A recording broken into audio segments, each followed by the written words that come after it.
All right, how's it going? So.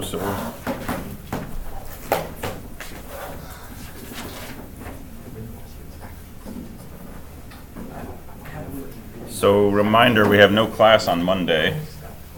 All right, that's a day off. And next Friday I will not be here, so I'm going to figure out something for you to do in my absence. So I'll have some problem set or something for you to come in and work on the board maybe. But I got to figure that out still. So we were working through the product rule, right? Any questions about product rule? So if you break a... Go ahead. Just to confirm, you mean this Friday you won't be here? No, next Friday. Okay. So the 16th. Class was canceled, or is there some? I gotta figure that out. I'm hoping not to cancel it. I'll either have a sub or I'll just have the room open, or I'll have Collaboratorium open and I'll have problem sets for you to work on in groups or something. I gotta figure it out. But I'd rather not cancel it because we keep missing Mondays and such. All right, so product rule, you can perform a task as a succession of steps. The number of ways to do the whole procedure is the product of the number of ways to do each of the tasks. Another version of this is the sum rule. So if a procedure P can be done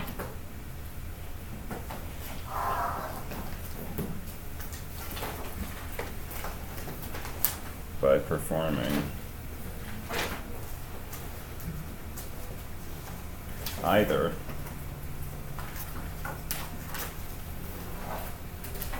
task T1 or T2,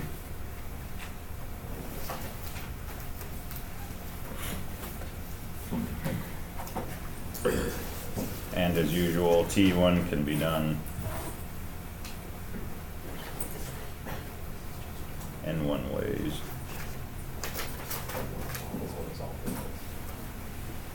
And T2 can be done in two ways. Then P can be done in 1 plus N2.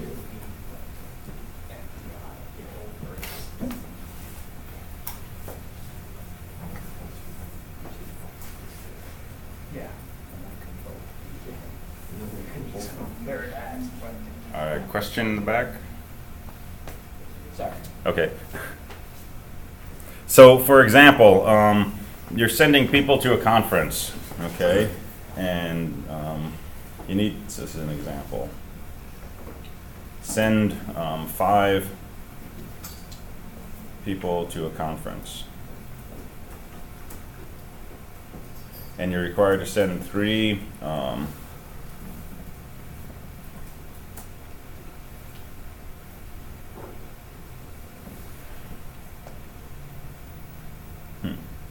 I have a weird example up here. Send 5 people to the student to a conference, and you have 100 teachers, and you have 1,000 students.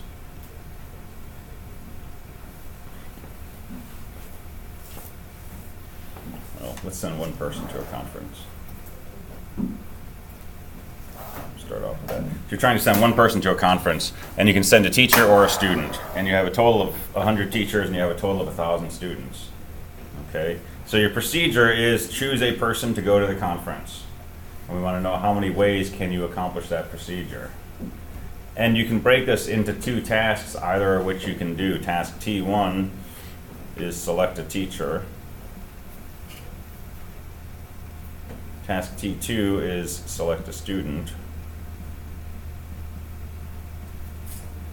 And if you do either of those, you'll have accomplished the required procedure, which is to choose 1 person from the school to go to a conference. So if you have 100 teachers, the number of ways that you can select 1 teacher is 100. If you have 1,000 students, the number of ways you can select 1 student is 1,000. And so the sum of those is just 1100.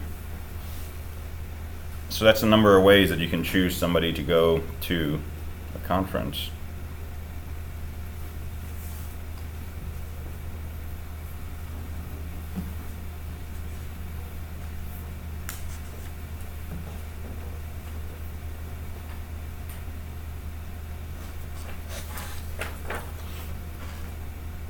So you go to a restaurant and you're allowed to choose a soup or a salad, and you have a choice of 3 soups, and you have a choice of 5 salads.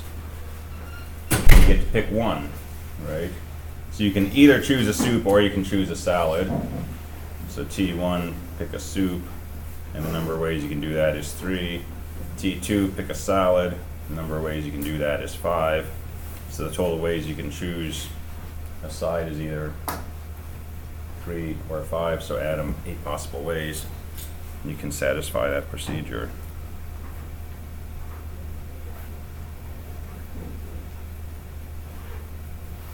And so we can combine this with the product rule.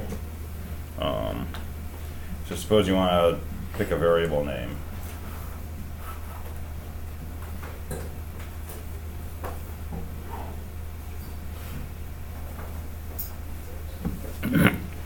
So variables are either 1 or 2 characters. First character must be an uppercase letter, and second character can be a letter or a digit.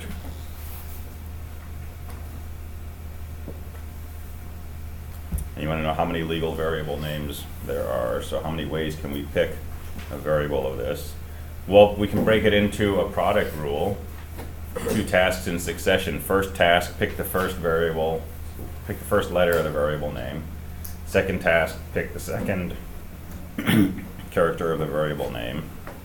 So T1, pick character 1, T2, pick character 2. And the product rule says if we multiply the number of ways to do those, we'll get the number of ways to pick a variable.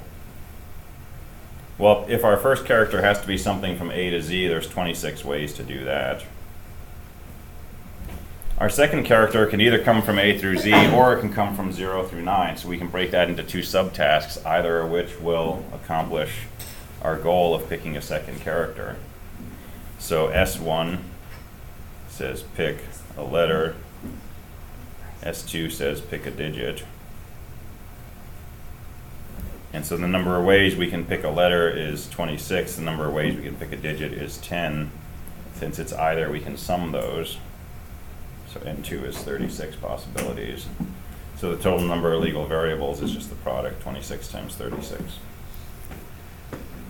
So nothing very surprising going on there. Except I said it could also be 1 character. So this is the number of 2 character variable names, right? But our original procedure was to pick a variable name that's either 1 character or 2 characters, right? So our original procedure could be broken into 2 tasks.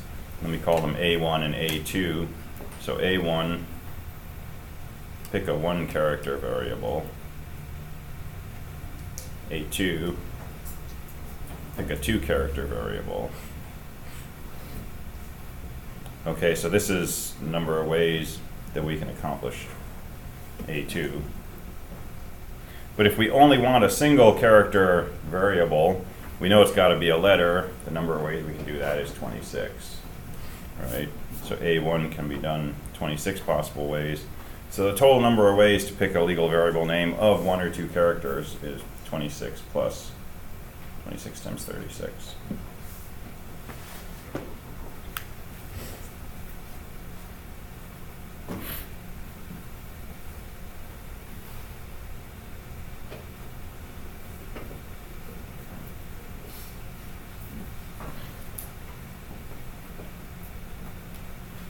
All right, so some rule makes sense.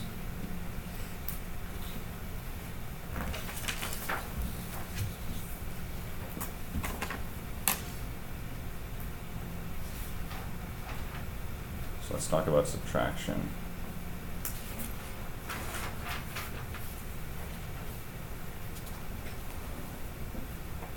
So this is sometimes called the principle of inclusion-exclusion.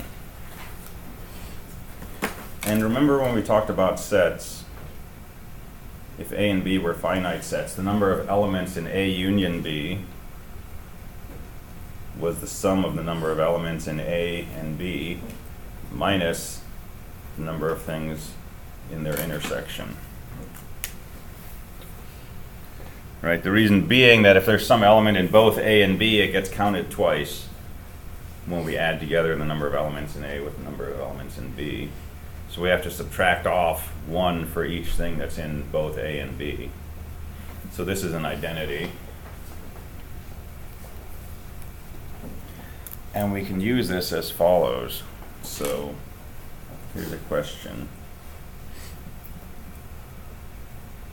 How many 8-bit strings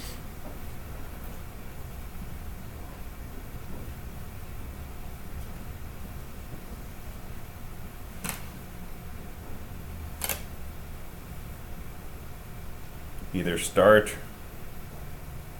with a 1 or end with a pair of zeros?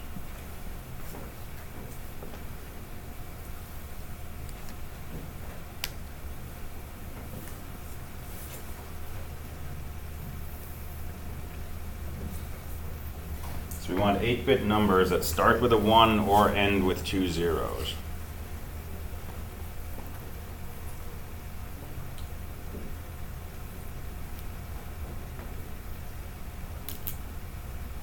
So let's break this into pieces.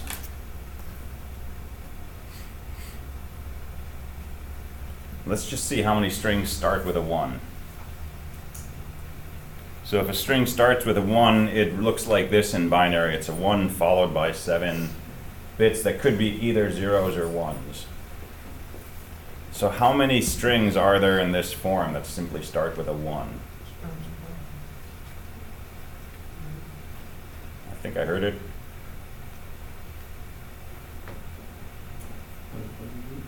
Yeah. And we could get that from the product rule, right? There's 2 ways to fill this in, 2 ways to fill that. 2 times itself 7 times, that's 2 to the 7th, which is 128. So there's 128 strings that look like this. Okay, what about if we just look for strings that end with 2 zeros? So strings that look like this, how many of those are there? 2 to the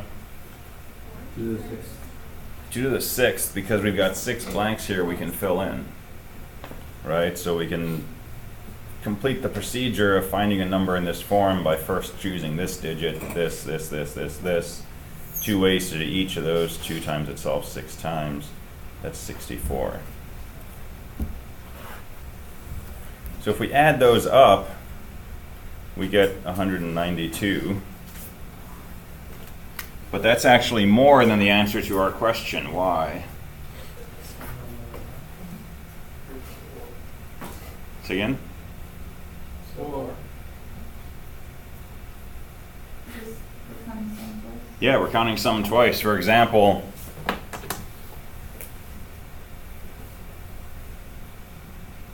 right, this number got counted here and it also got counted here, right? Because it starts with a 1 and it ends with 2 zeros.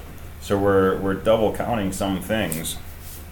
So this principle of inclusion-exclusion says the number of things in this combined set, right, is the number of things in each set minus the number of things in the overlap.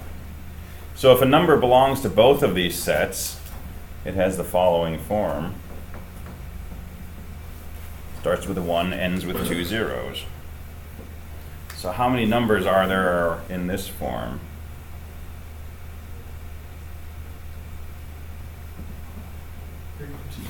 Right, 2 to the 5th, 32. We got 5 unknowns.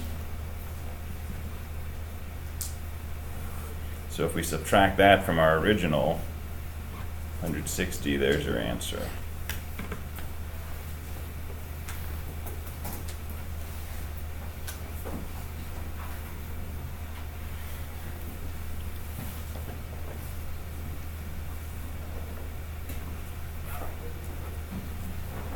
That makes sense?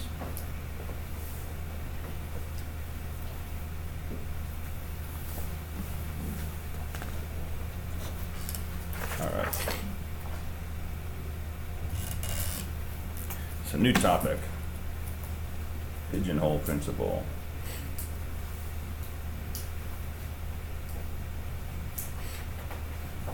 Call it So what's a pigeonhole? You know what a pigeon is, right? Pigeon's a bird. So pigeons are fairly smart.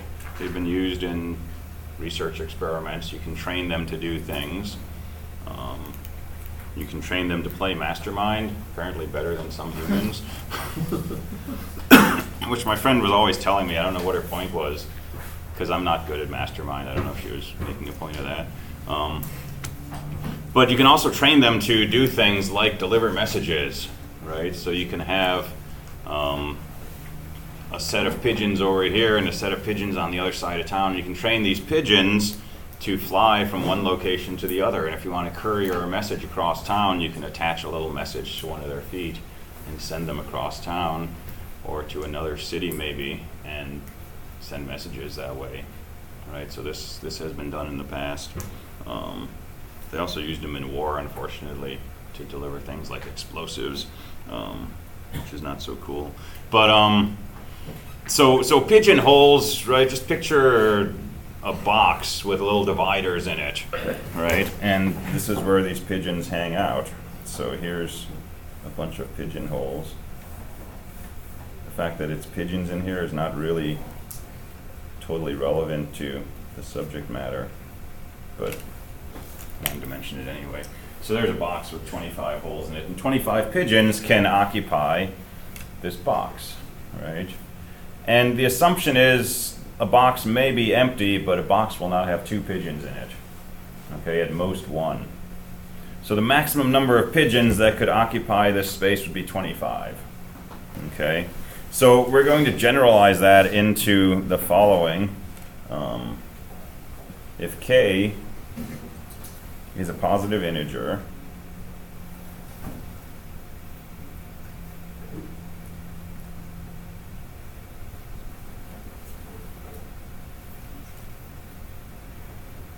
and k plus 1 or more objects are placed into k boxes, then at least one box has 2 or more objects in it.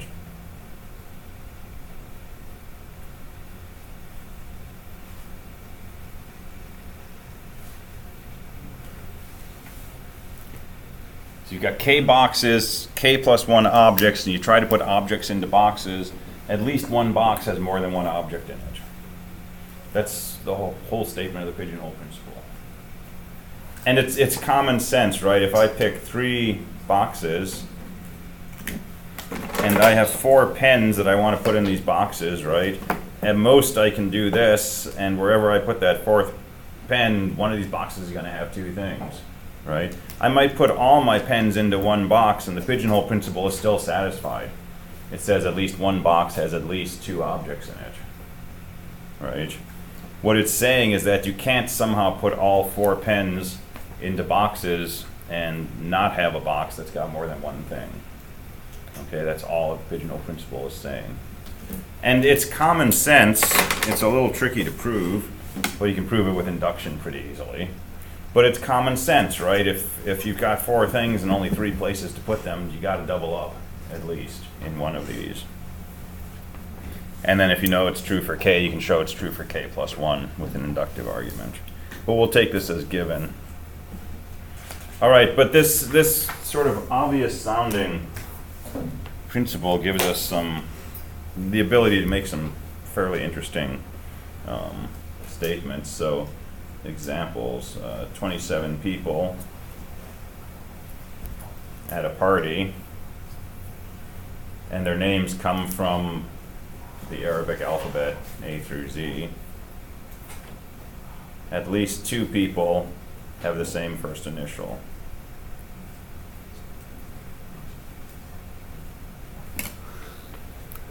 All right, so 27 people, at least 2 of them have the same first initial. Don't know what it is. Could be an A, could be an N, could be a Q. But if you look at the initials, at least 2 of them have the same, right? And that comes from the pigeonhole principle, because we can picture 26 boxes labeled A through Z, and you take each person and you put them in the box corresponding to their first initial. And since you have 27 people and only 26 boxes, pigeonhole principle says at least one box has at least 2 people in it. And those 2 people, by virtue of the fact that they're in the same box, must have the same first initial. So it pops out pretty painlessly. 10-point quiz. So you can get scores of anywhere 0 through 10. And you have 11 people. Sorry, let's make it 12 people.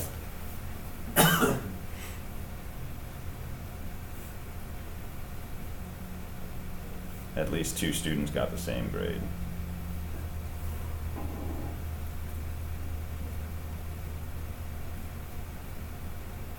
Right, because there's only 11 possible scores on a 10-point quiz.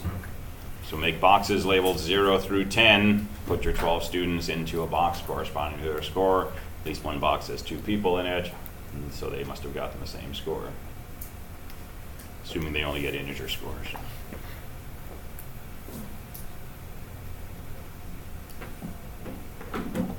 All right, if you have 8 people, at least 2 of them were born on the same day of the week.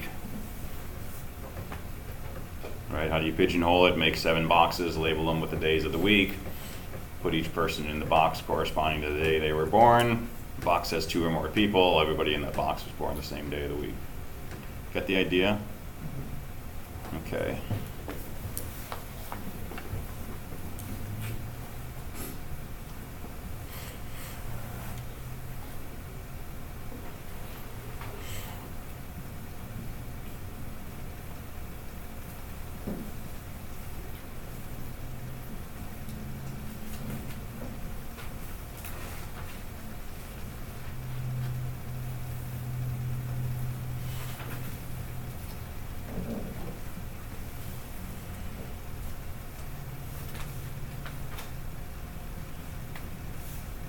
Every positive integer has some multiple that can be written as just a pattern of 1s and 0s, right, in decimal, not binary. Every positive integer has some multiple that's written as just a bunch of 1s and 0s. So this is true for the number 1, it's just 1, right? The number 2 can be multiplied by 5, that gives you 10, that's just a 1 and a 0. What about the number 3? Is there a multiple of 3 that can be written as just 1s and 0s?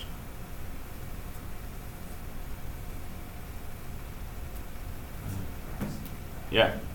1, 1. Say what? Integer multiple. 1. Yeah.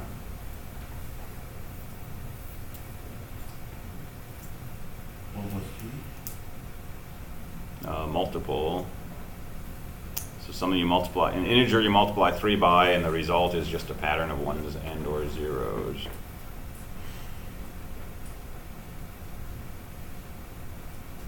Well, we know how to tell if a number is divisible by 3, just add up the digits and see if it's a multiple of 3, right? So how about the number 111?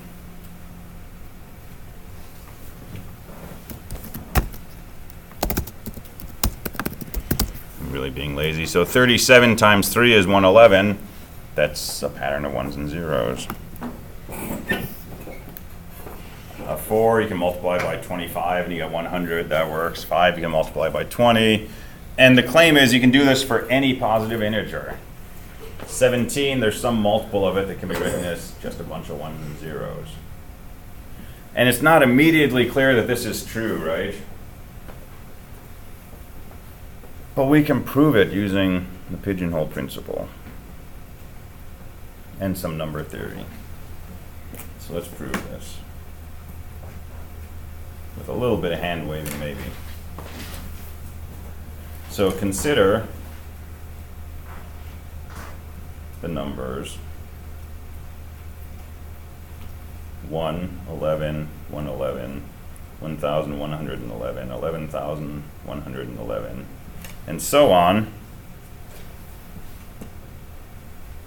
And I'm going to consider n plus 1 of these numbers.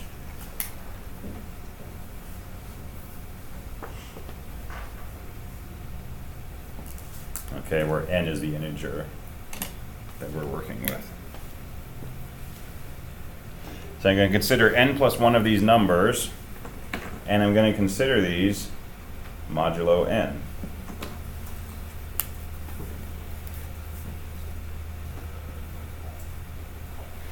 Well, I have n plus 1 numbers here. I'm going to write down what each of them is congruent to modulo n. And modulo n, there are exactly n things that something can be congruent to, from 0 up through n minus 1. So I'm going to label my boxes. This is congruent to 0, this is congruent to 1, congruent to 2, and this is congruent to n minus 1. And I have n such boxes. And up here, I've written out n plus 1 numbers. Now I'm going to put each number into a box based on what it's congruent to. Since I have n plus 1 objects going into n boxes, Pigeonhole Principle tells me at least one box contains at least 2 objects. So somewhere there's some box, right, which I've labeled congruent to, I don't know, C, whatever that is. And it's got 2 numbers in it. So let me just call this number 1 and number 2. So by virtue of the Pigeonhole Principle, I know that at least 2 of these numbers are congruent to the same thing, modulo n. Well, if n1 is congruent to n2, modulo n, then I know that n1 minus n2 is congruent to 0, modulo n. In other words, this is a multiple of n. And n1 and n2 both look like this. So if I take the larger number and subtract the smaller number, I'm going to get a bunch of 1s followed by a bunch of 0s. And that's a multiple of n, and that proves what I'm trying to show. And no warm fuzzies there, at least for me. Right, but it's undeniable.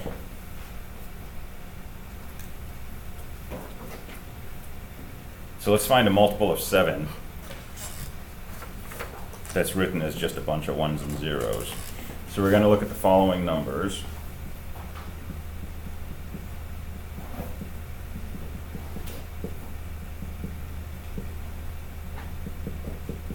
All right, I'm going to do those 8 numbers. And I'm going to work modulo 7.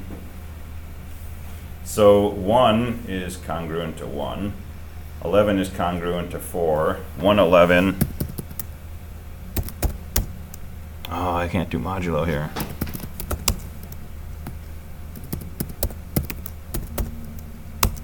One 11 is congruent to 6.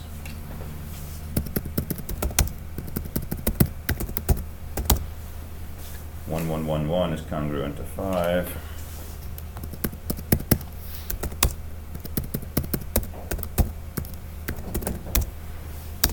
This next one is congruent to 2. Oh, I picked a really bad example.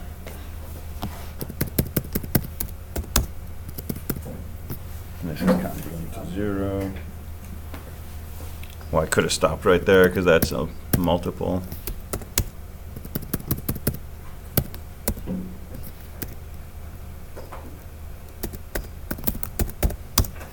This one's congruent to 1.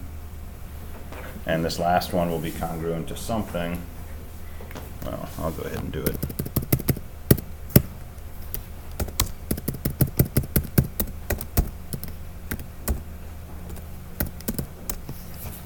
This last one's congruent to 4. All right, so I put these into my 7 bins. I've got 8 things going into 7 bins. Somewhere there has to be an overlap. And there's actually multiple overlaps, but this thing and this thing are both congruent to 1. And it turns out these are also congruent to 4. All right, but all we need is one overlap. So since this is one more than a multiple of 7, and this is one more than a multiple of 7, their difference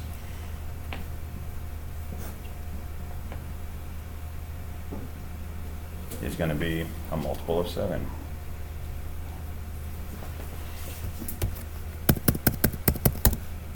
Right, and sure enough, it's exactly 158, 730 times 7.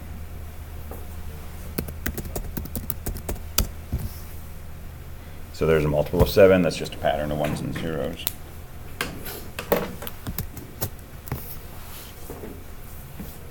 So it's a weird little proof, right?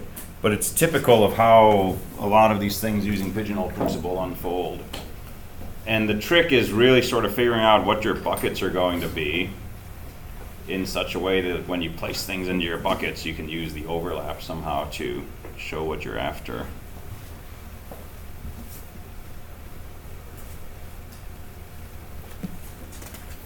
All right, now there's a more general version of this, the generalized Pigeonhole Principle. And we need to talk about something called the ceiling operator.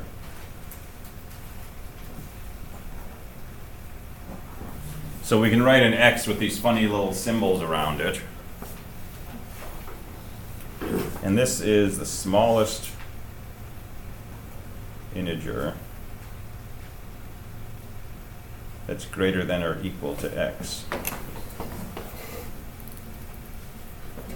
So ceilings are a little weird. So ceiling of 2 is just 2.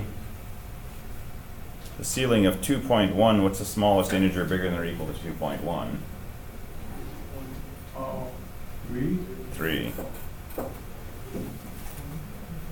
And the ceiling of 2.99 is also 3, because 3 is the smallest integer bigger than or equal to 2.99. And the ceiling of 3 exactly is still 3. But the ceiling of 3.00001 takes you up to 4. Okay, so it's something that's got to be bigger than or equal to X and an integer, but you want the smallest such thing. Okay, so we use this as follows. Given n objects,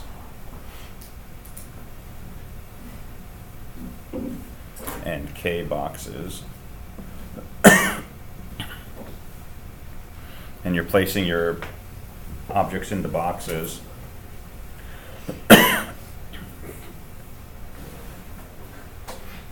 at least one box has at least and its ceiling of n over k objects. Guess I used a big N.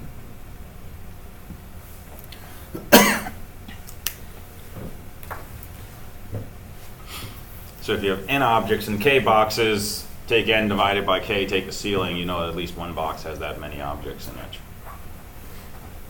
And it generalizes the pigeonhole principle because Pigeonhole Principle says you have k plus 1 objects and k boxes.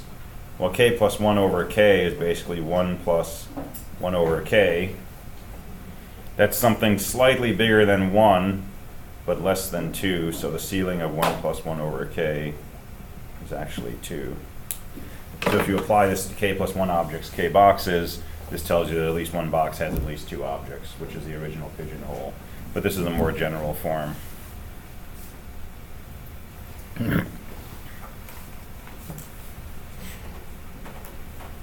Okay, so example, 25 people.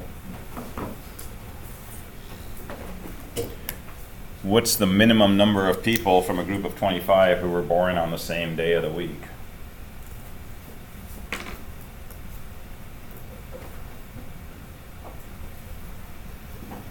Four.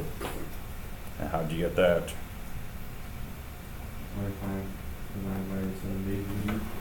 And you take the ceiling. So again, our boxes are Monday, Tuesday, right? 7 boxes, so K equals 7, and 25 objects, N equals 25, and you're going to place those people into those boxes based on what day of the week they were born. And the generalized pigeonhole principle says at least one box has at least ceiling of 25 over 7 objects or people in it, right? So 25 sevenths is 3, say 5, 7, 1, 4, 2, 8. Right, so ceiling of that, and that's 4. So at least one box has 4 people in it. At least 4 people must have been born on the same day of the week.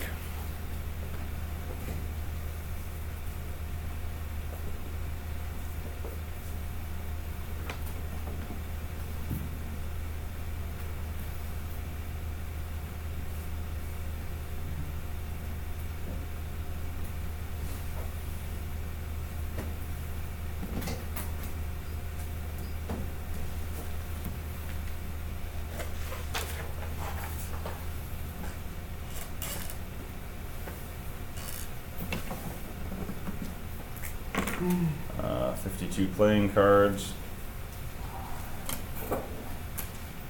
4 suits, 13 cards of each suit.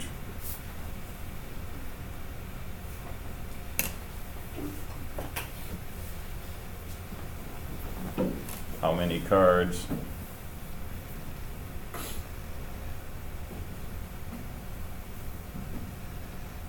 Do you need to pick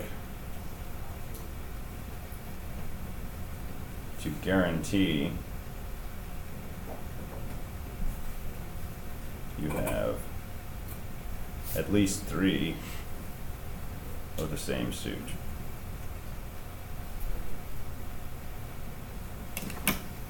So regular deck of playing cards, 52 cards, 13 of each suit. You want to pick cards and you want to know how many do I have to pick to guarantee that I've got at least 3 of the same suit. And what's the smallest number? Clearly I can pick 52 and I know I'm going to have 3 of the same suit. What's the smallest number that you have to pick to guarantee that you've got 3 with the same suit?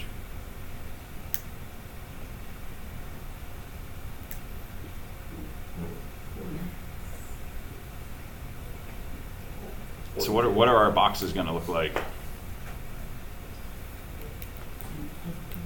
So let's make boxes for suits. So clubs, diamonds, hearts, spades. And you're going to take a card and you're going to put it in the box corresponding to what suit it is. And we're going to pick a total of n cards. And K equals 4. And so generalized pigeonhole principle says we have ceiling n over 4. We know that at least one box has this many cards in it. So we can rephrase this whole question as find the smallest integer n such that this is equal to 3. Because as soon as this is equal to 3, we've guaranteed that at least 3 cards have the same suit because we've got 3 cards in the same box. So we want the smallest integer n such that the ceiling is equal to 3. So play around with it. Certainly if we make n 12, 12 over 4 is going to be 3. The ceiling of that's going to be 3, but we can actually go lower than that. So 9, that's the ceiling of 2.25, which is 3. If we go one smaller, 8, ceiling of 8 over 4 is ceiling of 2, that's just 2. So yeah, it looks like 9 is the smallest.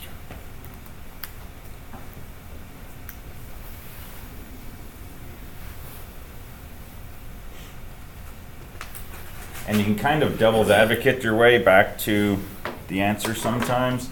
So imagine you're really unlucky, right? Now it may be you pick 3 cards and bingo, they're all the same suit and you're done, right? But you can't guarantee that. So imagine you're really unlucky and you start picking cards. How unlucky can you be? Well, you might pick a card of this suit and this one, and this one, and this one. And now you got 4 cards, 4 different suits.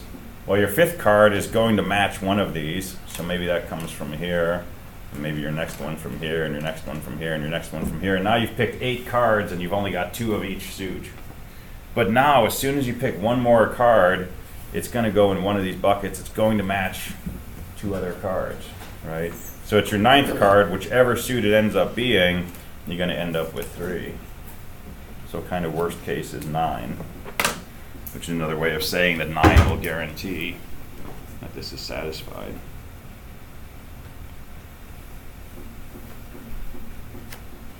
Making some sense?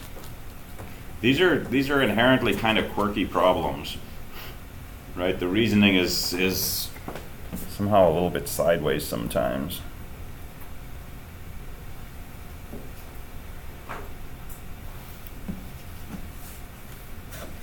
All right, so let's do some weird ones.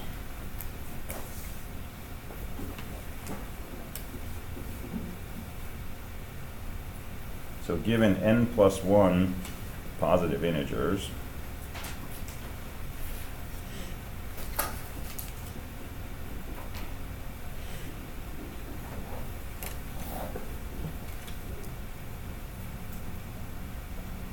each less than or equal to 2n,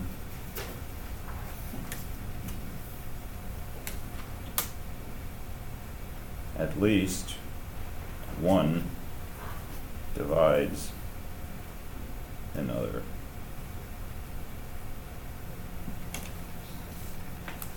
So pick some number n, pick n plus 1 integers between 1 and 2n, and at least one of those integers is a multiple of another one of those integers.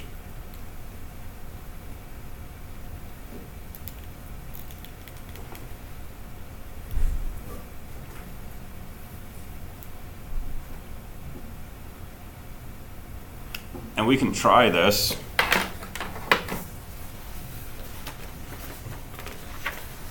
So let's say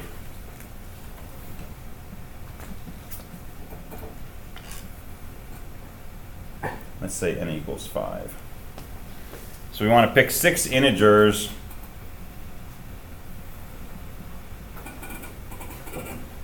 from this set. And we want to try to pick 6 integers so that no integer we pick is a multiple of another integer we pick. Right? Well, we clearly can't pick 1, because if we pick 1, every other number is going to be a multiple of 1. So we can't pick 1. We could pick 2, and then we can't pick any of our other even numbers. But we could still maybe pick 3 and 5 and 7 and 9. But if we pick 3, we can't pick 9 because that's a multiple. So we could pick 2 and 3 and 5 and 7, and that's 4, but we're supposed to pick 6 integers. So that's not going to work. And we could try picking 3, and then we can go ahead and pick 4 and 5. Well, we can't do 6. We could get 7. We can't do 8 because that's a multiple of 4. We can't do 9 because that's a multiple of 3. We can't do 10 because that's a multiple of 5. So we only ended up with 4 integers. And in fact, this is saying that there's no way we can find 6 integers from 1 to 10 such that no integer is a multiple of another. And this is true for any integer n. All right, so if I let you pick 100 numbers from 1 to 200, or 101 numbers from 1 to 200, at least one of them is going to be a multiple of another.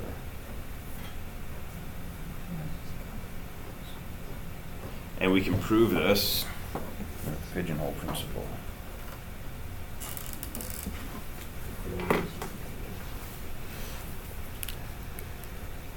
So let the integers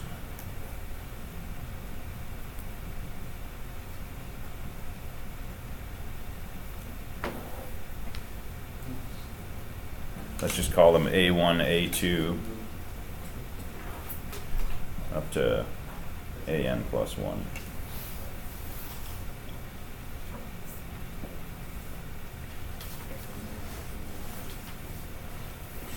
And we're going to factor out powers of 2 from each of these numbers.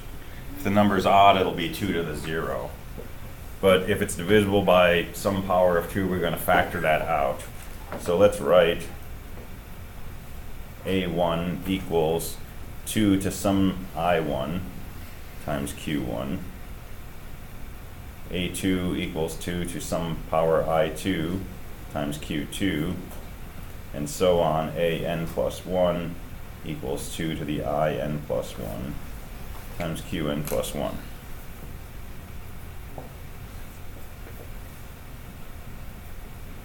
Okay, well, these Q sub I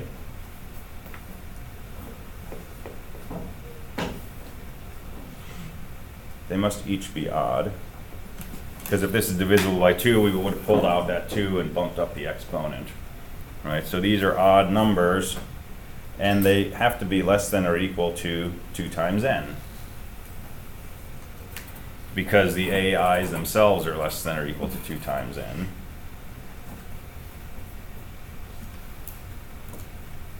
So we have n plus 1 odd numbers less than or equal to 2 times n. Well, how many distinct odd numbers are there between 1 and 2n in general?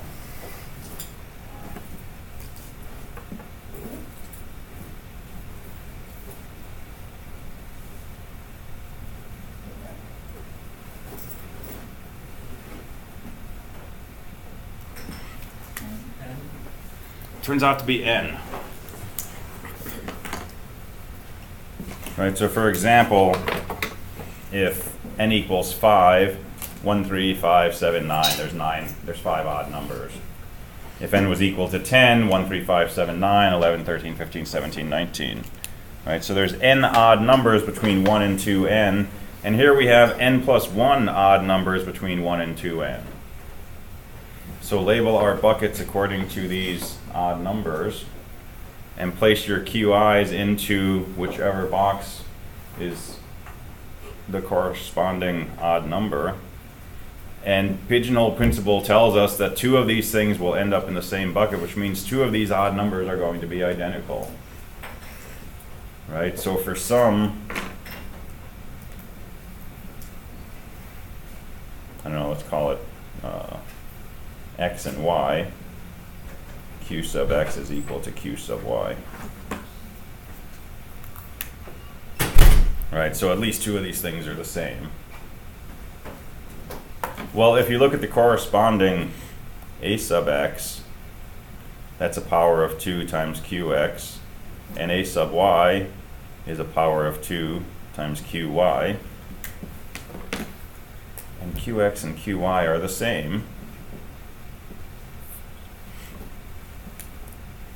And if ix and iy are exactly the same also, then ax equals ay. And so you picked a number twice, and it's a multiple of itself. But if these are different,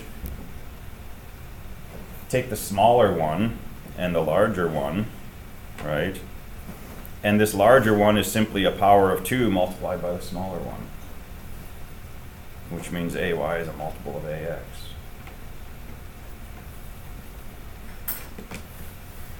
And so that shows you that for any n plus 1 positive integers, at least one divides another. In particular, 1 is power of 2 times the other, guaranteed.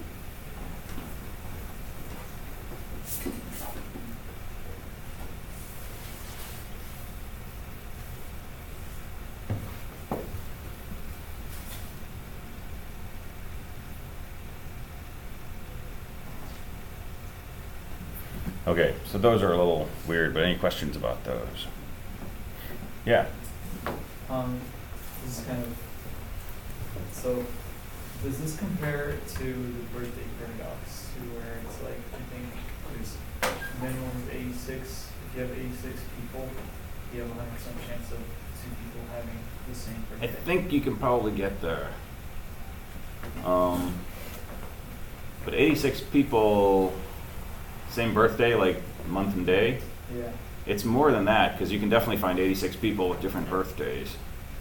But the probability being bigger than like 90% or something, it's a much smaller number than you would expect. But that's more of a probability thing. And this, there's no probability involved. But yeah, that's always been a weird. I think with just like 20 people, it's nearly 50%. Yeah, something like that. 23 to Yeah. But Pigeonhole Principle would tell you if you had if you skip leap years, if you had 366 people, at least 2 would have to have the same birthday. But if you only got 365, right, they could each be born on a different day of the week, different day of the year, right? And you'd have no overlap. But yeah, the probability thing makes it really odd. I don't like probability.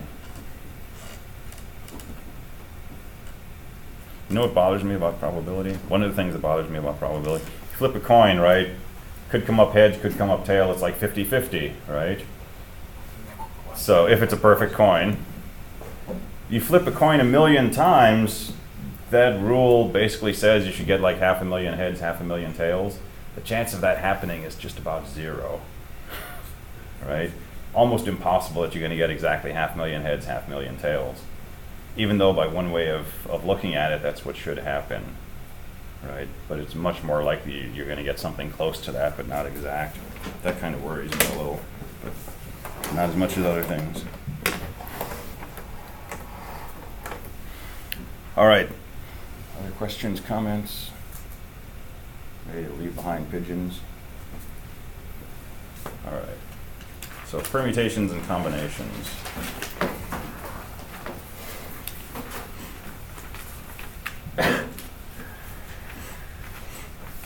And I will post some homework before Friday and probably have you work on some stuff Friday at the board to play around with product rules, sum rule, pigeonhole, stuff like that. So I'll post up some problems. All right, so first thing we want to talk about is permutations. Bless you.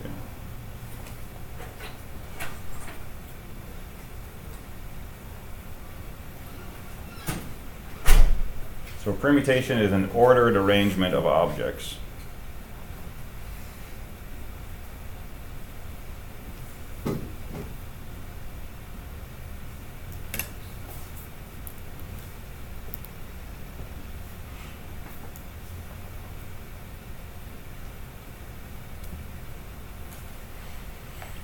And our permutation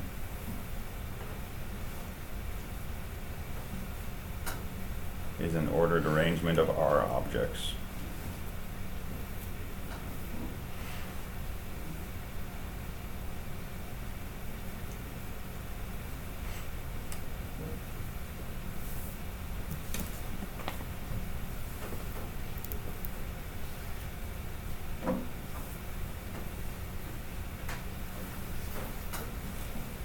So suppose we have 3 objects, A, B, C. So ABC is a permutation of those objects. BAC is another permutation of those objects. CAB is another permutation of those objects. So these are permutations.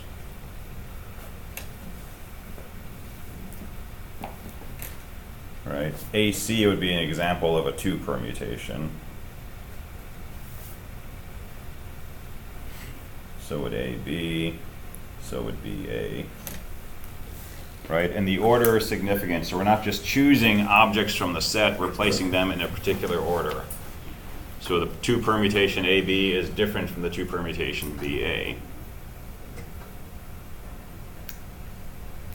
And a lot of what we're going to do is try to figure out how many permutations exist for different collections of objects, and how many are permutations for different values of R. And this is all just product rule, where we're going to generalize our results and come up with some formulas.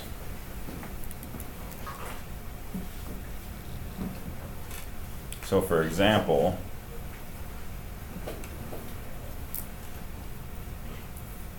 you have 5 people, and you want to place 3 for a picture. So you're going to take a picture of 3 people out of a group of 5. And you want to know how many different ways can you arrange 3 people from this group of 5. And if you change the order of the people, it's a different picture, right? So we're looking for the number of 3 permutations of 5 objects. So our procedure is to pick 3 people and place them in a particular order. Okay, that's our procedure P. And we're going to break it into 3 subtasks. Task T1 is pick whoever the first person is going to be, say the person on the left of the picture. T2, pick the second person, say for the middle. And T3, pick the third person, say for the right. So we have 5 people. How many ways can we accomplish task T1, picking the first person to stand on the left? Right, 5 ways. How many ways can we pick the second person? 4, because we've got 1 fewer people to pick. And the third person, we've only got 3 people left, so we can pick them 3 different ways. Product rule says, take the product, that's 60 different pictures.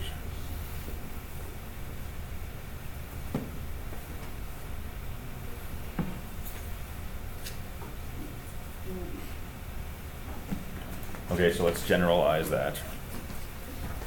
So P of n comma r, this is defined to be the number of r permutations of n objects.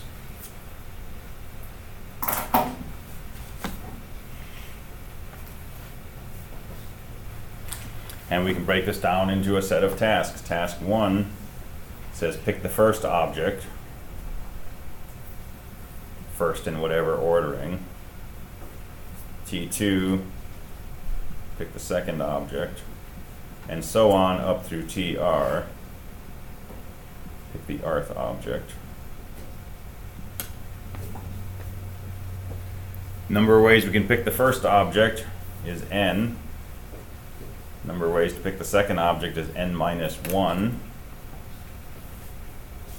And if you work through this, the number of ways to pick the rth object is n minus r minus 1. And you have to try some samples to convince yourself that's the right thing. But if we only went to 2, we should subtract 1 less than 2. So if we go up to r, we subtract 1 less than r. And so the total number of permutations is just the product of these. It's n times n minus 1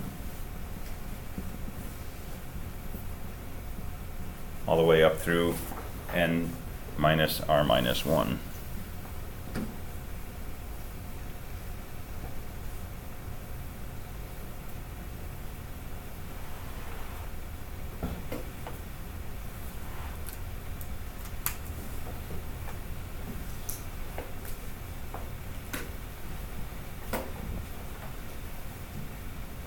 Well, I'm going to multiply this by 1.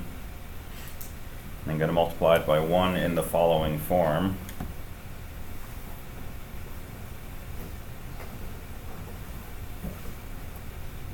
Right, and that doesn't change the value.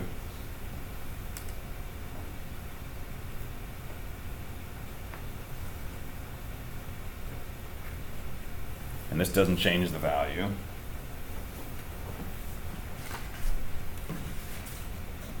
But I'm decreasing these numbers, n minus r plus 1, n minus r plus 2. I'm going to keep doing this until I come down to 2 over 2 and 1 over 1. And this is all just equal to 1, right? So I haven't changed this equality. The number of permutations is equal to this times 1. But now I'm going to rewrite the top and the bottom. And this thing on top is actually now just n factorial.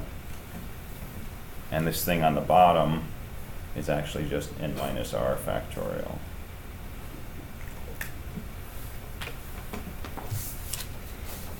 And if you're not sure this is right, plug in a number for r and n, and you'll see that the plus and minuses work.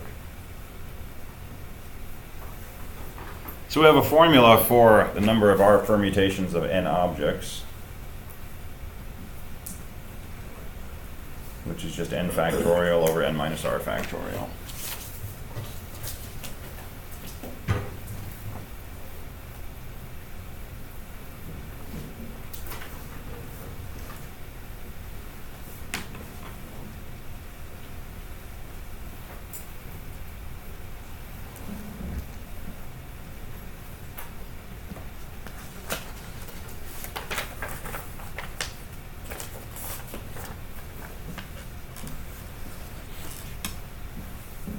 All right, well now we can go to town and find all kinds of permutations. So suppose you have 52 cards and you want to make a hand.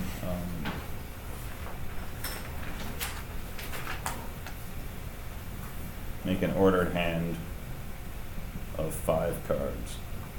So you want to pick 5 cards in a particular order and you want to know how many possible ways can you do that.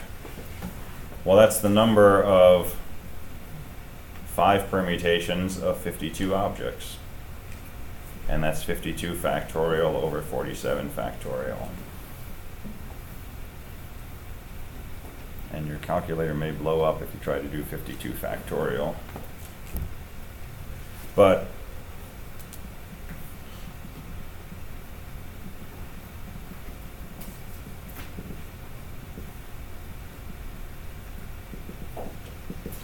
right, if you actually write out what 52 factorial and what 47 factorial look like, you find that all of this stuff cancels. And your answer is just going to be 52, 51, 50, 49, 48 multiplied together. And you can see the product rule in there, right? This was the number of ways to pick the first card, second, third, fourth, fifth. But we don't necessarily have to think about that because we got a formula now.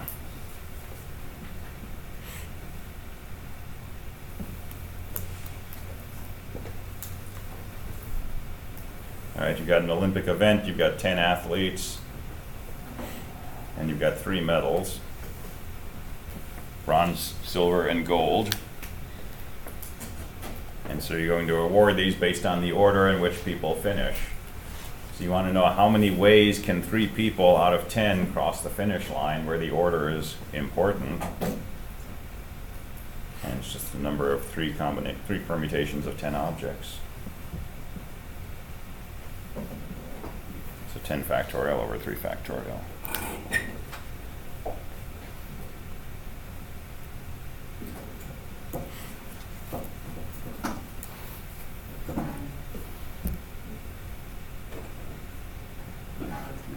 Seven factorial.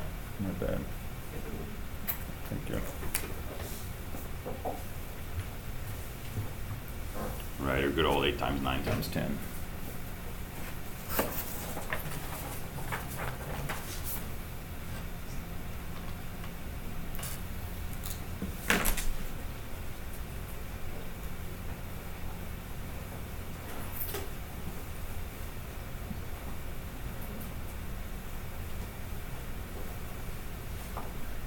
Right, number of ways to seat 6 people at a table. So 1, 2, 3, 4, 5, 6 people sitting in 6 seats.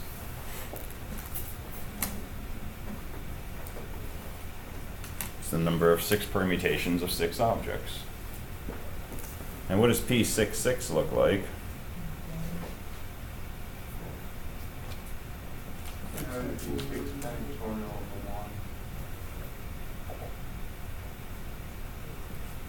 Right, so 6 factorial over 6 minus 6 factorial, which is 6 factorial over 0 factorial, and you already gave the answer, but what's 0 factorial? Yeah, it's 1. So it's just 6 factorial. And we knew that from the product rule on Monday also, right? You got 6 people, well, there's 6 ways to fill that chair, 5 ways to fill that chair, 4 ways to fill the next, and so on. It's just 6 factorial. But it's still just a generalization, a particular case of this more general rule for R permutations of n objects. So why is 0 factorial equal to 1? This is a sidebar here. Does that make any sense? You don't count zero when figuring out any other factorial. This is true. So you just have zero with everything. Yeah. So multiplying all the integers from 1 to 0 somehow gets you 1. So maybe you stop before you get to 0. Or maybe something else is going on. Let's see if I have an internet. I do.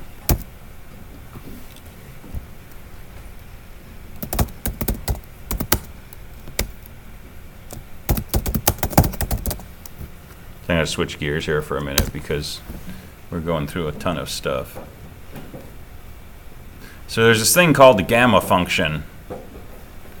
And the gamma function looks like this. It's a really creepy looking function, right? It blows up at negative integers. It switches between positive and negative every other negative interval. And on the positive intervals, it's like this distorted parabola that comes down to 1 and then it shoots up to infinity on the right. And the shape of it changes as you move to the left. It starts off kind of pokey and it starts to flatten out, and here it gets nice and flat, and it gets more and more flat as you go.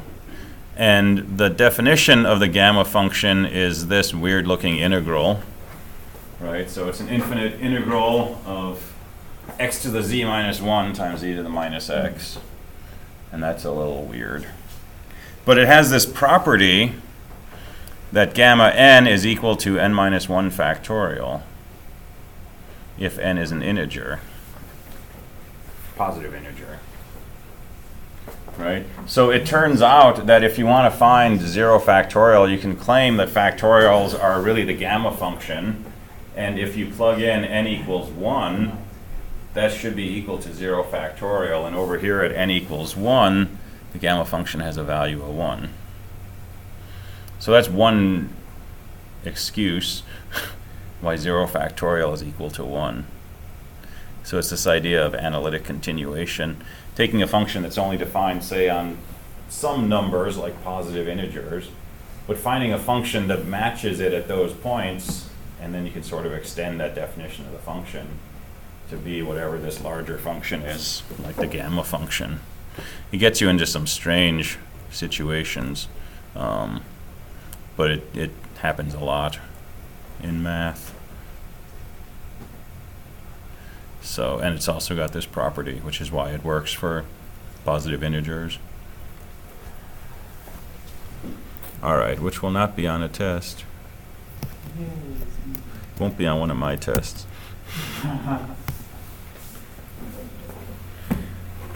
All right, so P of 6, 6 is equal to 6 factorial, just for completeness. P of 6, 0, number of 0 permutations of 6 objects.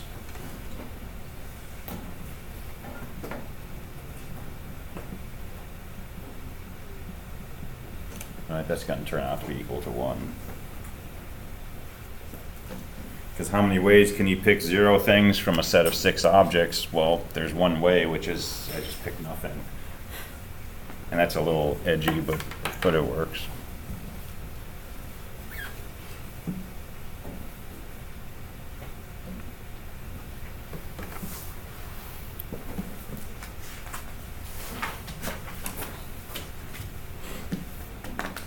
All right, and sometimes you use this in slightly less direct ways.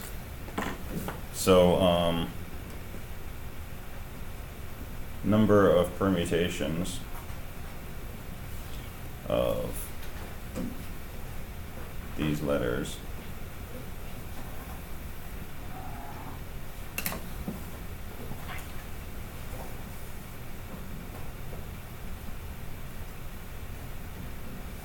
But we require that the permutation contains the string CAB in that order. So 8 letters, total number of permutations of 8 letters is just 8 factorial. But if we require that it contains, wherever it has a C, it's followed by an A and it's followed by a B, how many permutations are there?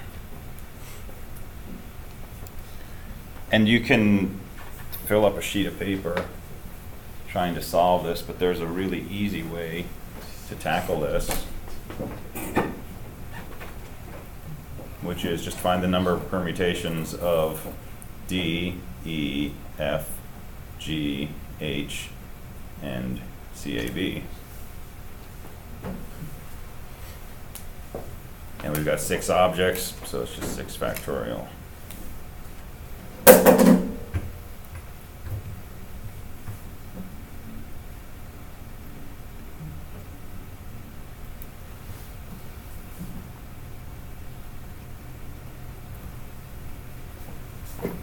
All right, I got a few minutes. I'm going to go for it. I'm going to finish this up, and then we'll do problems on Friday. So, combinations.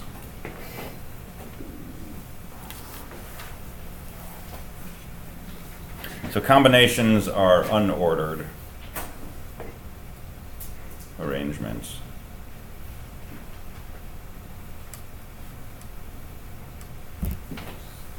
So an R combination is an unordered arrangement of R objects.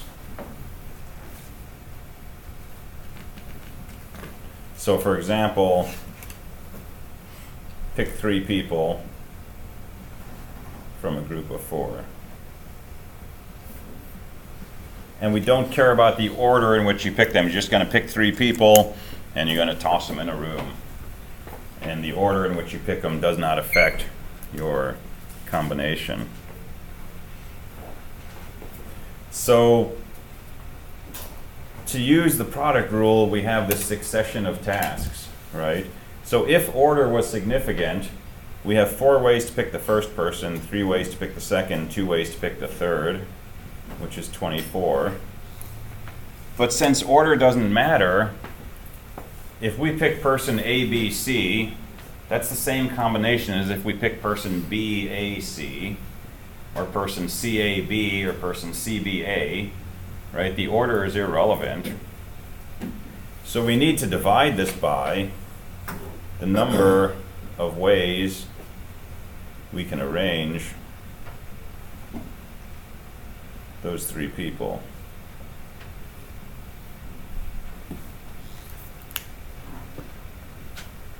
And how many ways can we arrange 3 people? 6, which is 3 factorial, right? We can choose the first person. We can do that 3 ways. We can choose the second person. We can do that 2 ways. We choose the third person. We do that 1 way. Okay, so let's put this together. So C of NR, which we also write sometimes in this way. N on top of R in parentheses with no bar in between. It's not a division, right? It's just a notation. And this means the number of R combinations of N objects. The combination is unordered arrangements or selections.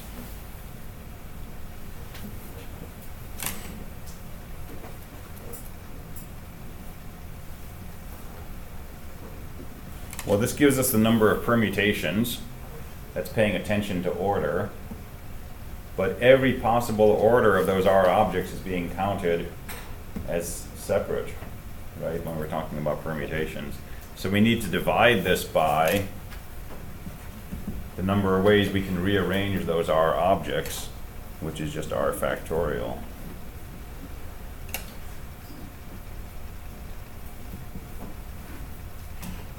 So our formula is n factorial over R factorial times n minus R factorial.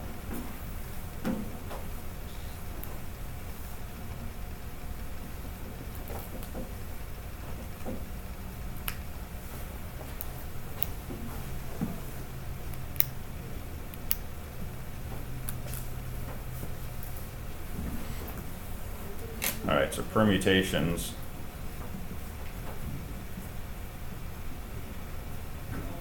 is this, combinations is that. I'll give you one example and then we'll leave it for now.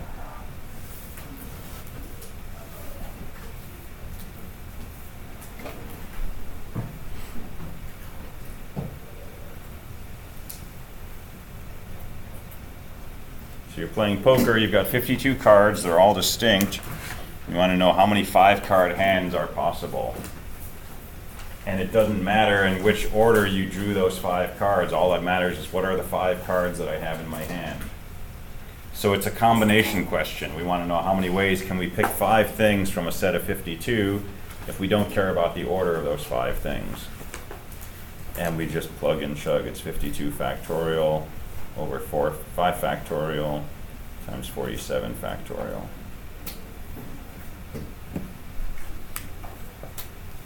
And it's about 2.5 million.